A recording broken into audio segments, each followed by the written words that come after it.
I was in the SEAL teams for 21 years. At about my 19-year mark, was on a turnover operation where I got shot 27 times. Wow. 27 times. 27. Took 16 to the body and 11 to the body armor. You're launching the book. What's the name of the book? Perfectly Wounded. Perfectly Wounded. Perfectly Wounded will be launching around what time? It'll be released June 8th. Be ready for pre-sale here coming up inside of the next week. All right. Where can people find at least a link to your social media and maybe a preliminary link to the pre-order of that book? That would be perfectlywounded.com, where we will have links to where the book can be purchased, pre-ordered. On Instagram, it's Mike Day 5326. Mike Day 5326. Mike Day 5326. Y'all make sure y'all go follow Mike Day. He's coming back in the second segment. We're going to talk more about the book. We're going to talk about his heroic experience as a SEAL fighting for this country. Make sure y'all stay tuned. You listen to Brandon Tatum's show on KTAR. They just opened up on me, beat me to the trigger. As I was falling down the left wall, I transitioned to my pistol because I had lost my rifle, killed the guy down the left wall, landed next to him, and there was a guy trying to run out of the room. I didn't know it at the time, but he had pulled a pin on a grenade. He was trying to run out into the hallway with the grenade to blow up the guys in the hallway, and I shot him, and he fell to his knees and blew up and knocked me out. So behind me, my number 2 guy, who was an Iraqi scout, one of the guys that we trained, got hit in the chest, knocked out of the room. The guy behind him got hit in the chest, and he died in the doorway. That was another Iraqi scout. And a round had passed through 2 doorways and hit Clark Schwedler in the neck. He was a Navy SEAL on his 27 years old on his second deployment. He was killed in action on that target. Hit him in the neck, a single round, and he just wound up bleeding out on target. When the grenade went off, I was knocked unconscious. No SEALs had seen me go into the room on the Iraqi scouts. A couple guys tried to get back into the room, and there were still 2 guys in there with AK-47 sawing up the door jamb. They couldn't get in. I asked for status in the house. I was unconscious. I had 3 Iraqi scouts that had penetrated deeper into the house, and they couldn't get back through that funnel. That's where all the rounds were coming through, so they got stuck in the back of the house. And then the team decided to pull back and use the Spectre gunship to take care of the target. What's a Spectre gunship? It's an AC-130. A C-130, it's a propeller-driven aircraft. It's usually a cargo aircraft, but this one has different weapon systems on it. A 105 howitzer, which I'm pretty sure is like a tank. Tank round. So it's a bad machine. Yeah, it's a bad machine. 22 millimeter that it can put in every square inch of a football field in about 10 seconds. Wow. Sounds like a big fart in the sky. Like 10 seconds later, the ground erupts. Right. But we have our procedures. You can't drop bombs and stuff unless you have a full head count. So they didn't know that Clark had been killed in action inside. They didn't know I was unconscious when they asked for status in the house. I didn't come up on the radio because I was unconscious. Wouldn't have been able to anyway. My radio had been shot so many times. And at this point, how many rounds have you taken? Oh, I don't know. I can't tell you when. I do believe when I was unconscious that they shot me twice in the butt, stood over top of me and shot me twice in the butt, and then shoved the pistol in my body armor and shot me twice in the back. Because there was holes in my back that don't line up. There's no holes in the body armor. Right. There were no rounds that actually penetrated through my body armor, and that took 11 rounds, basically inside of 10 feet. Wow. Took 3 AK-47 rounds to the chest. And the rifle plate took it. Yeah. They had an M4 from an ambush. We tracked it back down to an Army unit that was a bit west of us, out in Ramadi. They had his helmet, his night vision goggles, his load-bearing equipment, his M4, his pistol, and his name was actually on the equipment. Dang. So the green tip that I got hit with actually penetrated through the plate and got stopped halfway through the ply. We were wearing a 2-part body armor, the soft armor and then the plate. So if I didn't have that soft armor, that green tip probably would have probably got inside me. Yeah. Because I do believe the plate was 4 alpha also. Okay. I think guys now are running with just straight 4 alpha plates. That'll hurt. Right. The rounds that hit my my body armor broke ribs. Wow. And I had a contusion on my right lung. I thought I had a sucking chest wound. Wow. Because I think what people don't realize too with armor is that, you know, it stops the round, but the force from the round. Well, it hurts like hell. It'll hurt you. I would say it actually hurt more than any of the rounds. Wow. That hit my body. Wow. It felt like I was being hit with like 5 dudes with like 20-pound sledgehammers, just full swings. That's what it felt like. Dang. That's crazy. So you're unconscious.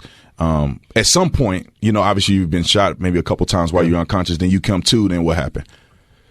Yeah, by that time they had tried to get in the room. They couldn't get in, so they pulled back to use the Spectre gunship to blow up the house. Didn't have a full head count.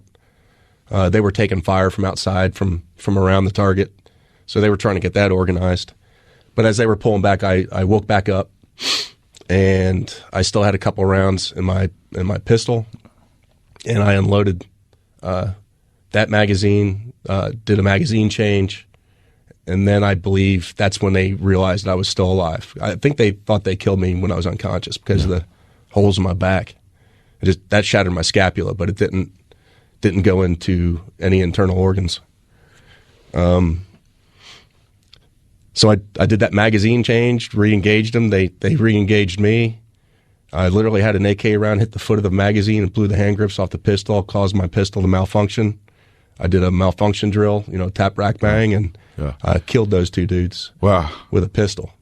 I'm trying to get that company to work with me. Yeah, they better work with you. That's a damn awesome commercial. Were they headshots or some body shots? That's another crazy thing about this whole thing for me was over my entire life, every time something like that happens where I'm really stressed out, pretty much when I'm getting ready to die, everything slows down for me, like in the Matrix, frame by frame. That's a brain thing. That's what the human brain does. It's happened to me a lot. Yeah. I wish I could do it on purpose. Yeah. It only happens when I'm getting ready to die. Yeah, unfortunately. If you're like a superhero power, then you can just slow it down. Yeah, well, I mean, they have baseball players that can hit a fastball. Because they can tap into it a little bit. They say, some of those guys say they can see the spin of the ball and count the thread. It's a 95 mile an hour. Very few people can hit a 95 mile an hour fastball. Yeah, they're tapping into something. But I watched bullets spin. I watched vapor trails coming off them. Wow. I watched impact. I can tell you where most of the rounds impacted. Wow. I've missed a couple too, which is pretty bad that close. I've never been the best pistol shot. But. Yeah, but I mean, your hand was damaged to some degree, wasn't it? Or was it? At some point, and I didn't realize it until later that I had a round that went through the center of my thumb. I just can't bend that anymore. Right. Just fused. But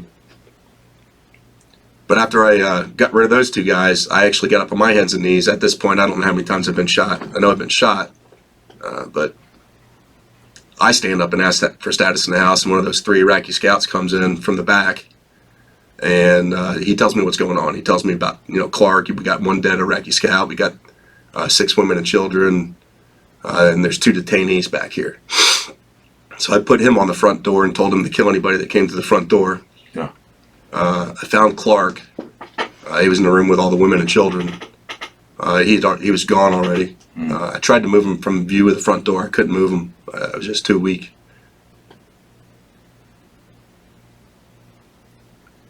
Yeah. And the women and children were screaming. So I got them to be quiet, and then I got back into the house, found the 2 detainees, checked their flex cuffs, left 1 dude back there to watch them, brought the other guy out to watch the women and children, and that's when I tried to key up on my radio and found out that it had been shot multiple times. Yeah. And then I took Clark's radio.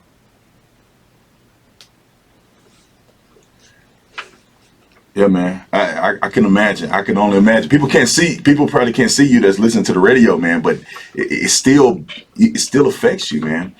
And I think that's one thing that people have to understand when people go and serve this country and they serve with their lives. It's not a video game. This is not something that you play with. This is real people having real experiences. And that was in 2007. It's 2020 now. Yeah. And those things still, it still has some effect on you. It was, I mean, I can't say it didn't affect me at all. Yeah. I think it affected people around me more. Think so? I didn't get PTSD from this. Yeah. I mean, I had another event in my life that we're not going to talk about on here that actually gave me PTSD. But my experience, my family had never seen me get sick, never seen me get hurt. The effect on each of my children, at the time they were 6 and 16. I didn't realize the effect it had on them. Yeah. Trauma can be transferred. True. And I was a hard ass. And I was like, hey, I'm the one that got shot, so I'm not bothered by it. Why would it bother anybody else? True. And, True. I didn't realize until years later, the effect it had on the people around me. Yeah. Yeah, that's and that's something that, at least when you do service work, whether it's military overseas, whether it's things you do here in the homeland as police officers, it's something that people have to always remember, even if you're the service person, if you understand that what you do may affect, how your family perceive you. My parents used to always be afraid when I go to work. I didn't care. I was prepared, trained, everything. But when I would go to work, my mom was like, especially when I left the police department, my mom was like, I'm glad you're done. I felt like a hero doing it, but she's like, I'm glad that you're not, because I don't have to worry about you anymore. So worrying doesn't do anything. Right. True. Facts. Doesn't fix anything. So we got 2 minutes. We got 2 minutes left. I mean, the story is compelling. It's compelling. But I want to get to the book. We'll get to the book in the next segment. I want to leave everybody on the cliffhanger because some of this is in your book, right? It's not about this, but maybe some of it is, or no. No, it is. It's a memoir from my childhood, which was actually more traumatic than the. And you told me that story. Yeah, my father was a monster. We can't use the word for who he was on air. You almost had to bleep me. Yeah. But we'll talk. But in your book, you have this, and people already can hear how heroic that story was that you told. They'll have a chance to hear that. They'll have a chance to hear about your growing up, man. And then when you told me that story, I'm like, dude, how's this guy alive? How's he functioning today? How's he, who he is? You're a great guy. I mean, at the times that we've hung out, you're the coolest guy I know. Oh, I just hide my crazy well. Yeah, well, that's good. That's good. Don't we all? That's what my girl tell me. When people see me on the TV, I'm hiding my crazy. So we'll talk about it. We have. I acknowledge it though.